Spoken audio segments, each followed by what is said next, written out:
Hello, and welcome to Family Matters. My guest is Dr. Roberta Gilbert.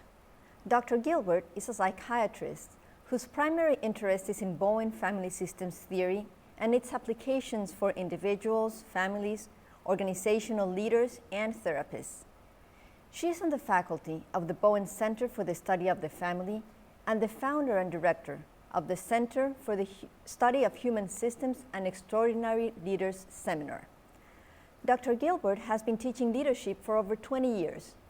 3 of her books, Extraordinary Leadership, The 8 Concepts, and the Cornerstone Concept, were written with leadership in mind and are used as text for the training for clergy and leaders of various organizations. As the focus of this program, I am going to borrow the title of one of Dr. Gilbert's books, Extraordinary Leadership. Being a leader is a formidable task. Being an extraordinary leader seems unsurmountable.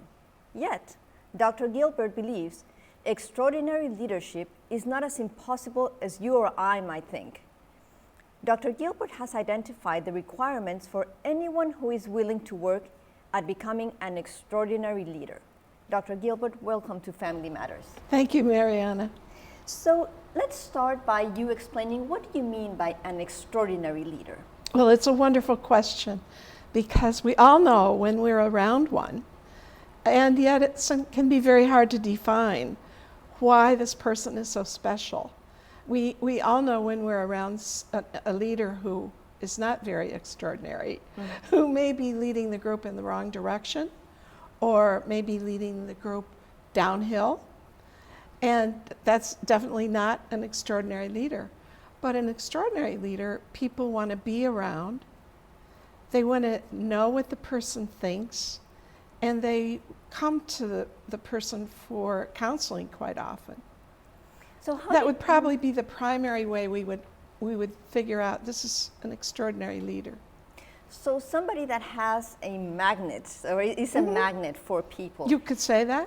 Yes. But not only that, but that can lead whoever this person is attracting to a better place. To a better place, because a magnet could be a Hitler. Hitler did, after all, magnetize a lot of people in his day, but he did not lead them to a good place. So would the leader know that he's leading or she's leading towards a better or not good place? How to know where you're going? Right. Well, I think leaders do know, and in the about 20 years I've been doing this kind of work, we've noticed some things that go into the making of a good leader. A high level, we call them high level leaders, extraordinary leaders. Okay. And one of the things we learned early on, or we hypothesized early on, that what would make an extraordinary leader would be someone who had gone to their family and repaired relationships that weren't working, and was liked in their family, and was a leader in their own family. We hypothesized that, but we didn't know that for sure. Now, over the 20 years of working with people, we know that that's the case, that people who go to their family and work on their relationships in a new way, using the Bowen Theory, and working on themselves, gaining what we call more self, actually take those skills out of their family. They take them everywhere they go. So they take them to their group, to their organization, and the organization benefits. So if my family is sort of a mess, I cannot be an extraordinary leader? Not at all. I mean, that's not at all the case. It is the case that we've seen people with messed up families go there and start to work on their relationships and their leadership qualities gradually, over time, it doesn't happen overnight, but over time, their leadership qualities start to blossom, and people do want to be around them. They want to know what they think, etc.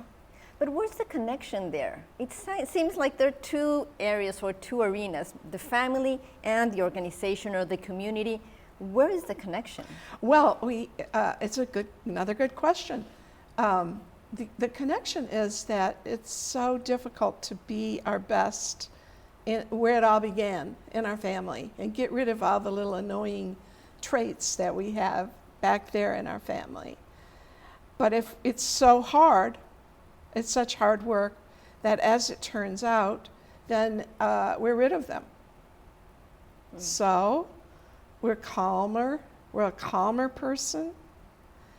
We have new skills at relating with people. And these aren't just things that work only in the family, they work everywhere. Well, but why not do all that, get rid of those uncomfortable characteristics or things that draw you down and be calmer? And why not do all that in your organization? And well, we do promote that also.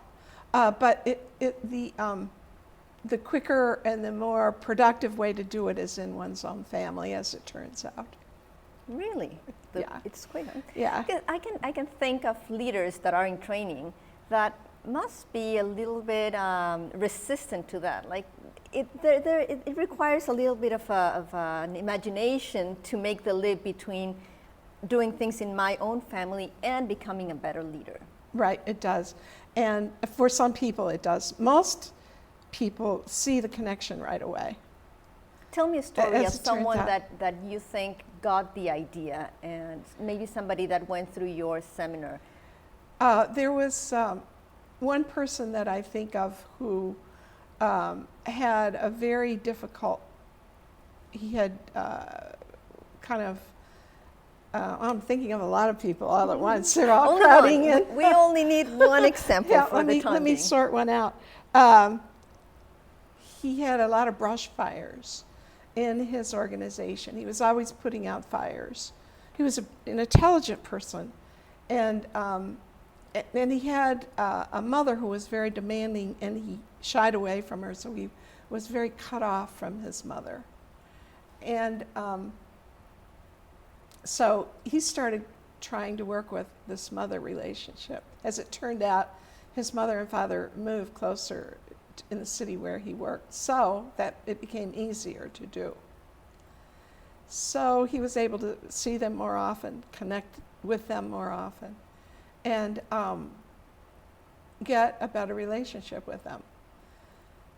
Now he started to remember a lot of things about what happened in his family growing up.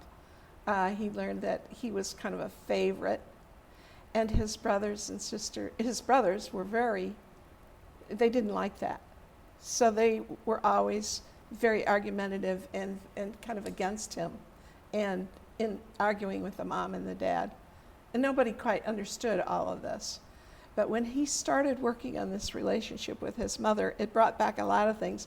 Then he started working on his relationship with his brothers. And they did a lot of interesting things together, guy stuff. And lo and behold, he was a pastor.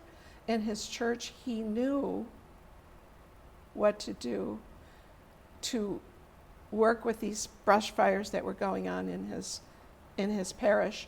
He for one thing, he was distancing from them. So now he would make contact with them, which was what some of them, all they needed. And whatever they needed, he could figure out a lot better. I think that when people go back to their family and start working on their relationships, it's such a profound act. So many profound acts take place. I think it actually changes the brain in some profound ways. The brain chemistry, the brain anatomy maybe. At any rate, we notice that these people are very different in many, many ways. So as indirect as this path might seem, in your experience, you have noticed that that's the most powerful and sustainable. Actually, the most efficient. Most efficient way to do it. In these days, we want to be efficient, so that's now there are some people who take a year or two before they have the courage to go into their troubled family. So in that time, though, they can be working in their work family, in their nuclear family. Mm-hmm. So tell me some of the things that you help the people that go through your seminar to learn. What would be sort of the understanding about their families that then become important? and they translate into becoming a better leader? Well, of course, we're based on the Bowen Theory, which the Bowen Center promotes, and where I received all my training. And so we teach them all the basics of that theory, which they soak up like a sponge, and they can almost always see it, the relationship between what we're teaching them in theory and how it relates to their family and how it relates to their organization. How did you discover these? I mean, you were trained at the Bowen Center. You were you are a psychiatrist, Right. and you have your clients or your patients. Right. And what was the leap to start working with leaders in organizations? Actually, I never would have thought of it. I was invited to do a leadership seminar by the Bishop of the United Methodist Church of Virginia. And that's how I happened to get into it. And I thought, I really don't know anything about the clergy or leadership or this or that, but then I remembered maybe I do, because about half of my practice were clergy at that time. And my hypothesis was, if they would build more self, as theory dictates, that we can build more self, any of us, whether we're a leader or not, that they would become better leaders. So we just taught them the theoretical concepts. Now, how would you think that somebody becomes a leader in the first place if they don't have already those characteristics of being attractive, being clear in their thinking, being flexible? I mean, all the characteristics that one think of becoming a more differentiated self or person, more mature person. If they don't have it in the first place, how did they become leaders? Well, I think people can become a person can become a leader in many different ways. I think people can lead by emotions. Dictators do that, I think. Dictators of whole countries very often, like Hitler. And if you look at any of his old movies, you will see that he's very intense, very persuasive, very much an orator. And he will lead by emotions and by relationships. Extraordinary leaders actually lead by guiding principles.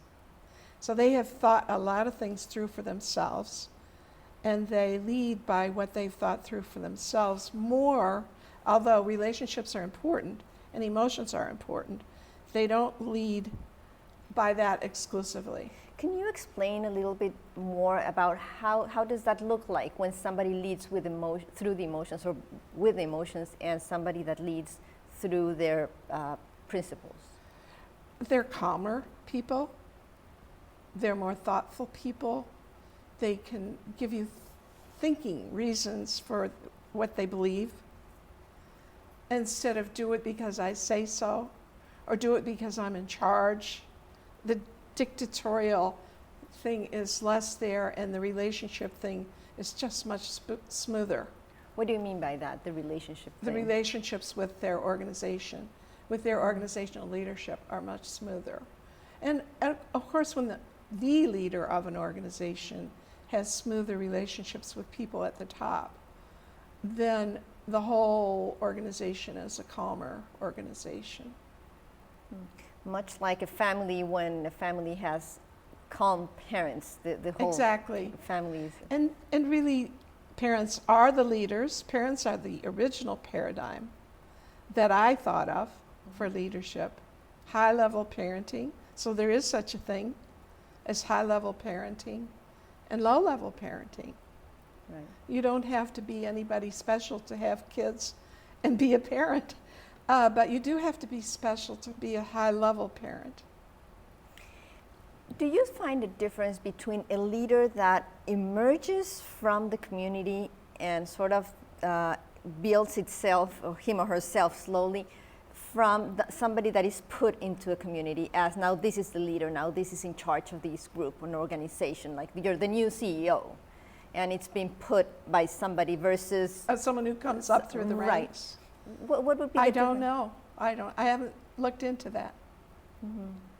Because I would What do you think? Well, I would think that the leader that is built in from the community or emerges from the community or from the organization itself already has sort of tried or tested him or herself in those waters and has a better chance, I don't know.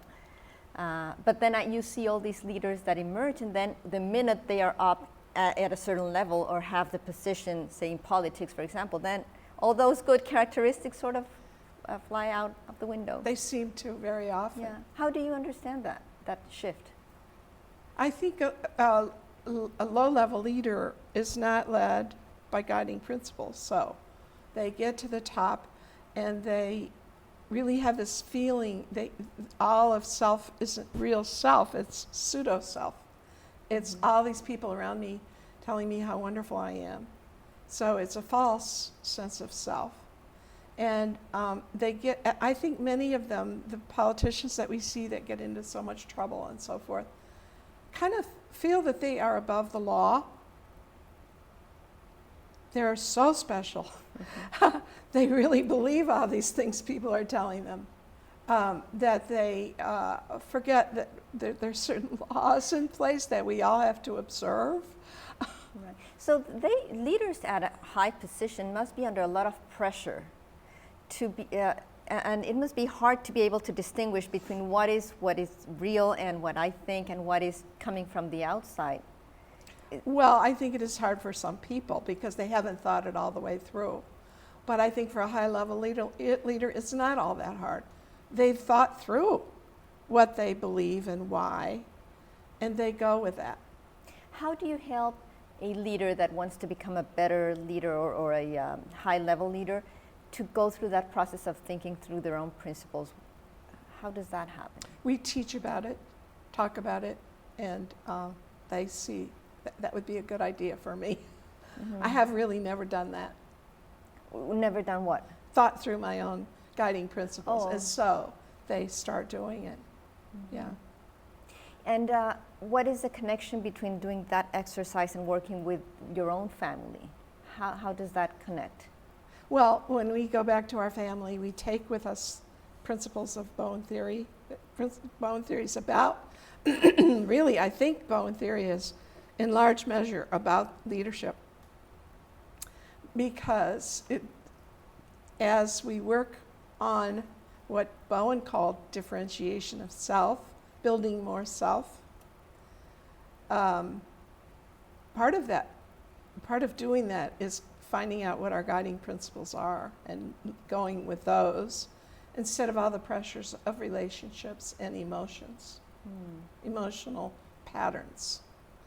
And so people who think through what really they guide their life by, they can always refer back to that. It's a very calming thing to have in place. To know what you are, where you're standing, you mean? Exactly. Yeah, I guess that really comes through whether you want it or not, kind of. Yeah. Let me ask you something else about leadership. When I think about a leader, I think about someone who motivates others. Mm-hmm. How do you think about that? The responsibility, if you will, of the leader to motivate others, or not? I think it's kind of automatic for high-level people with a lot of self. They are attractive, and people realize that they really know, they thought through their basic principles, and they're very curious about what they think, and that's very motivating to learn from them. They're mentors, always mentors. Mm-hmm. And that's extremely motivating to have a mentor in one's life. But people like to have someone to tell them what to do. And it's some people do. Or some people. A lot of people don't. Okay. Most people actually don't. And then how does a leader work better with those people who don't like to be told what to do, and yet you want to lead them somewhere, to a particular place? I would ask questions. Okay.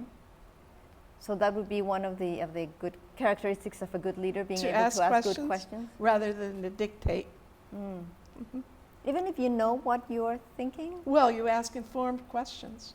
Not necessarily leading questions, but curious questions. And I think that high-level leaders are not afraid to say, well, this is how I've thought about it. How do you think about it? Mm-hmm. On any given issue, whatever the issue might be. Or maybe I haven't thought that through. Let's have a recess, think it through, and come back and discuss some more. I'm sure that there's so many courses out there to make you a better leader. I mean, that's a topic that there are hundreds of books and there's a lot being said about it. What makes it unique, the way you work with leaders? What makes it unique? The Bowen Theory. Leaders have all kinds of courses. And we've had people tell us many times that they've taken all these different courses and nothing compares with what we're giving them. And the reason for that is that what we're giving is not offered anywhere. How to have a better relationship, how to think about having a better relationship with someone. What is a high-level relationship?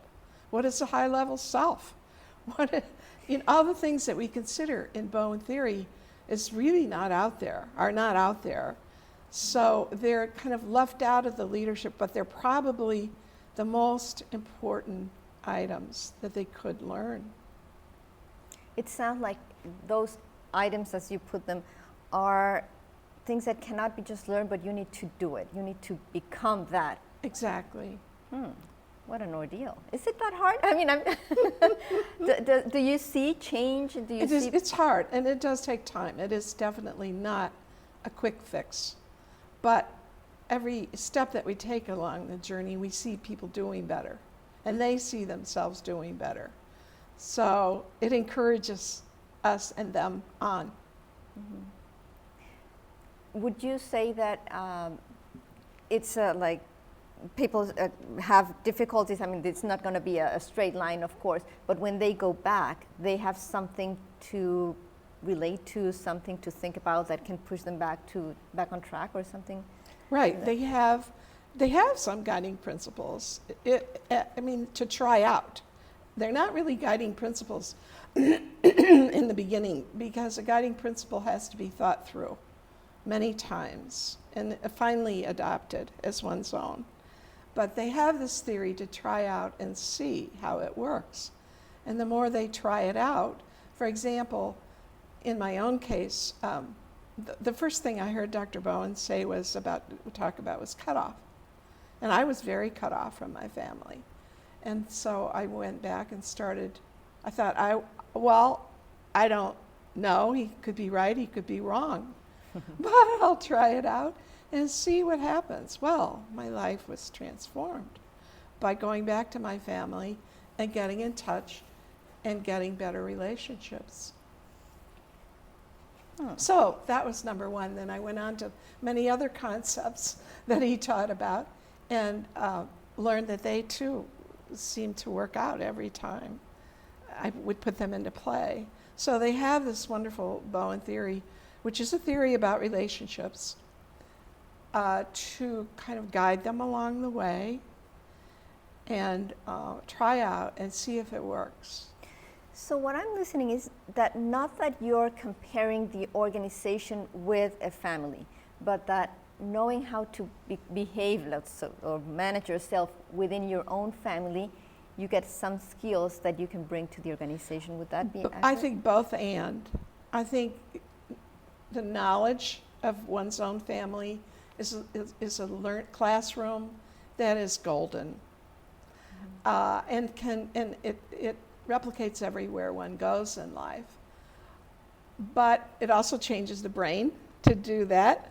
So now I have a different brain going back to my organization, a brain that's a little bit calmer, a brain that has some guidelines to help me through the tough places. I can think about triangles. Where are the triangles in this organization? That I didn't have those before.